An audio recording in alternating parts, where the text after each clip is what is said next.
Hey everyone, how's it going? Zach here, and I'm back with another video for all of you today. I want to thank you all for stopping by and checking out my channel as usual. And I want to say very quickly, but sincerely, thank you for 30,000 subscribers.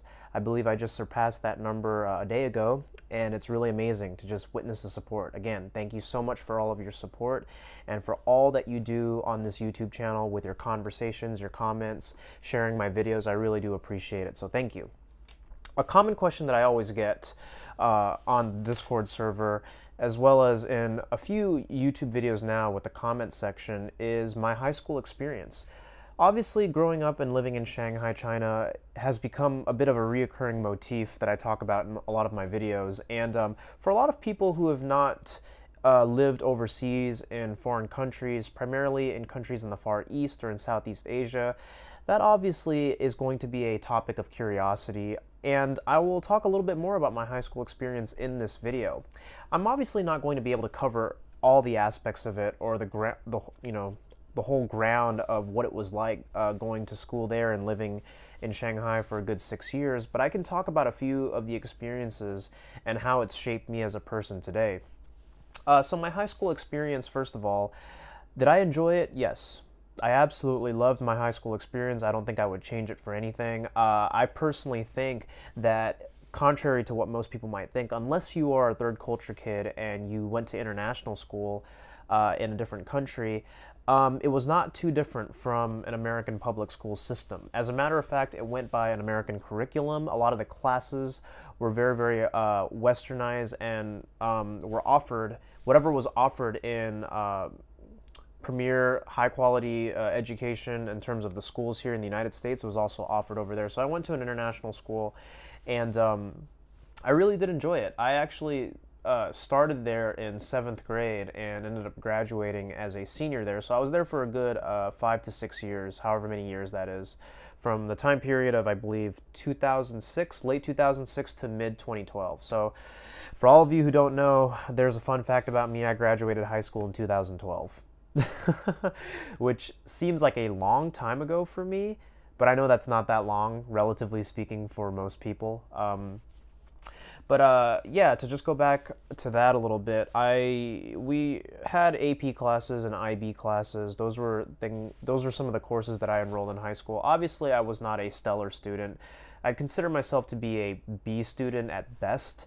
I don't think I ever really got substantial recognition for my academic achievements, but I did okay.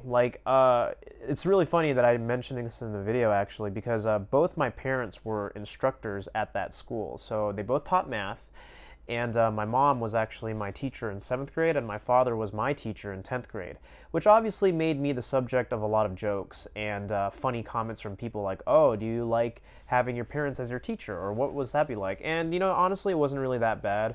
I mean, some kids dread that, and I know some students and children, unfortunately, have had to deal with the same experiences I have dealt with, but it's really not that bad. My parents they weren't really that awkward or anything. They just treated me like a student in the classroom, and when I was at home, I was their kid, so really wasn't too bad.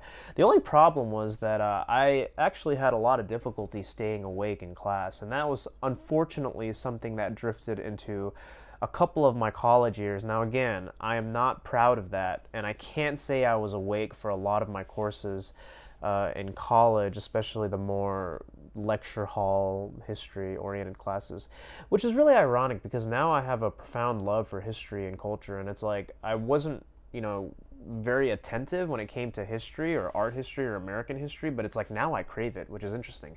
But anyways, yeah, I would mainly get called out in high school academically because I probably wasn't paying as much attention. I was one of those kids in school that used to draw a lot during classes, and I arguably still did that into my college years. And, I didn't really raise hell or anything. I wasn't really misbehaving or mischievous, but yeah, I mean, school to me was just all right, academically sound. I enjoyed my high school experience, but I wasn't a stellar student by any means. I didn't really do sports. That was not something that interested me very much. I think I played rugby my first year ever at school, and I was horrible at it. Just absolutely terrible at rugby, was not good at sports, did track for a little while, but obviously that didn't suit me. I don't even want to get into it just because what's the point, you know? Those were not really highlights of my academic life growing up, or my high school life growing up. But my high school experience was really great. Some people would regard, you know, the school systems, American school systems, as being more toxic, you know, high academic standards. And there were high academic standards in that a lot of the people that were, it was a high, you know, it was a very, very reputable school, international school, private school, obviously. I was able to attend at a free of charge because my parents were instructors. So, but other than that, if you were somebody else, you had to pay a tuition. So I did go to private school, and you know, it was mainly because my parents were employed there. So myself and my brother were able to study there free of charge because of that. But you know, the experiences were great. As far as being able to interact with people of different backgrounds, that was just one of those big things. You know, I formulated some long-lasting friendships with people from different countries. You know, some of my closest friends were from, like, you know, Spain and the Netherlands, and I still keep in touch with people from Australia, and it's really, really amazing. So I think to be exposed to people of different cultures and backgrounds and races while I was growing up, probably more so than I would have been in the United States, I think I regard that as being a really positive experience in my formative years, you could say. But that's the interesting thing about it, was the differences of all those cultures. You know, a lot of the things that I think about as far as living in another country is concerned was just the ability and the opportunity to be able to live in a different country without really compromising on a lot of the things that people out here in the States were losing out on. Like, living in Shanghai wasn't radically different. I've already said this in an earlier video, and I'll probably leave a link to it about growing up in Shanghai, but it was like, you know, Shanghai was a very, very westernized, very high-tech cosmopolitan city, and arguably it is more so now than it was then. It's also very expensive to live in, but that's a separate topic. But I lived in an expat community. I live in a community where there were other foreigners like myself, and I was an American citizen of Chinese descent, but, you know, there were people from, like, say, the UK, from Belgium, from India, from all over, you name it, really. You could literally name, you know, most of the countries that come to mind, and there were people that I was in those communities with. So it didn't really feel like real China because I lived in expat communities. But, you know, I had great experiences. I, you know, was able to formulate good friendships. You know, we definitely did some drinking. I guess in Shanghai you can get away with that a little bit. The nightlife was something that we partook in, so we went to clubs and did bars and all of that in our teenage years, which, you know, that was probably the only real difference. It's like when you tell people when you come to the States, it's because overseas, and arguably this is probably not the best thing ever, but you can get away with that. You can get away with going into bars and clubs, you know, in 10th grade, and it's, you know, not something that arouses a lot of suspicion. Not to say that I condone that kind of practice for everybody, and I will advocate for that, but that was just something that we did. That was our method of socializing. You know, we would go and just drink or party. I didn't drink too much, but my friends did. That was just one of the ways that we would get to know each other and converse outside of the classroom, outside of the school environment. Because again, like, I didn't partake in any sports.